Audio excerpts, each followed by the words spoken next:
Okay, picture this. You're in some dive bar, you know, sticky floors, the works.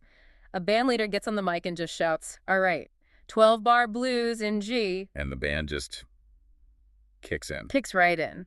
Four people who maybe just met launch into this perfect synchronized piece. No sheet music, nothing. To me, that always looked like telepathy. It does, but it's not magic. Yeah. It's grammar.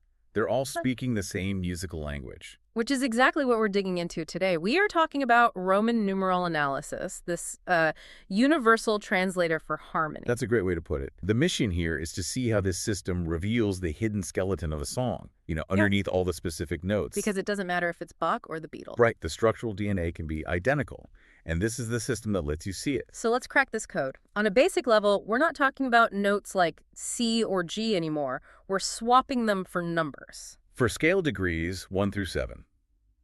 But the system we all use now, the one you see in textbooks, that really comes from a German theorist, Gottfried Weber. And this was, what, early 19th century? Around 1817, something like that? Thereabouts, yeah. Before him, it was kind of a mess of different symbols. Weber's genius was creating a clean interface. He said, let's use uppercase Roman numerals, a big I, IV, or V for major chords. And lowercase for minor chords. That's so intuitive. Big letter, big happy sound, small letter, more of that somber minor feel. Exactly. And he added the little superscript circle for diminished chords. It just makes the quality of the chord instantly obvious. But then you have those other little numbers that hang around, the Arabic numerals like a 6 or a 6-4. That's where I think people get a little tripped up. Ah, right. That's actually a holdover from an even older system. From the Baroque era, right, figured bass. It is, yeah. It's a legacy feature, if you will. The Roman numeral tells you the function like this is the 5 chord, but the little Arabic numbers tell you about the inversion. So which note is in the bass? Precisely. It tells the bass player, hey, don't play the root note here, play the third instead. It's all about the voicing. But for me, the real aha moment isn't just labeling chords, it's that it works no matter what key you're in. That is the absolute game changer. Once you see a song as IIVV, you stop caring if the notes are CFG or ADE. You start to see the emotional physics of the music. Emotional physics, I love that, because a V chord resolving to a I chord, it creates this feeling of resolution, of coming home. It's pure tension and release. That's a gravitational pull that exists completely independent of the actual frequencies. And this system lets you map that gravity. Speaking of powerful frameworks that provide structure... I think I know where this is going. Well, just as Roman numerals provide this foundational framework for music, our sponsor, Embersilk, provides the framework for your business's AI needs. A very smooth transition. I try, but really, whether you're looking at AI training, automation, or software development, you need a solid structure. So check out embersilk.com to uncover where agents can really make an impact. And that concept of structure is what makes this system so vital for jazz and pop musicians. It gives you incredible flexibility. Oh, we have to talk about fake books.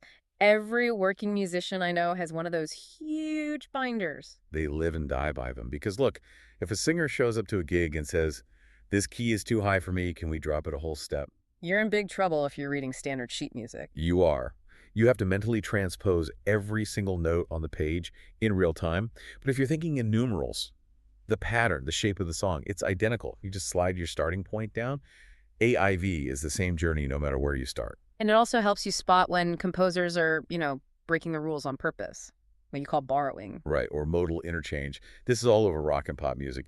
You basically steal a chord from the parallel minor key to add some spice. The classic example being that flat 7 chord. It's that hard rock AC/DC sound. It doesn't belong in the major scale, but it sounds so good.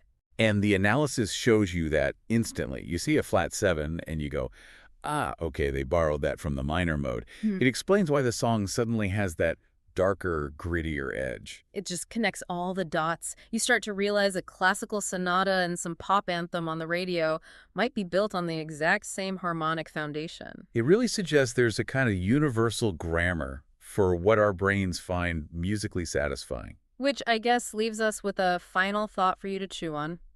The next time you hear a brand new hit song, just ask yourself, is this truly new?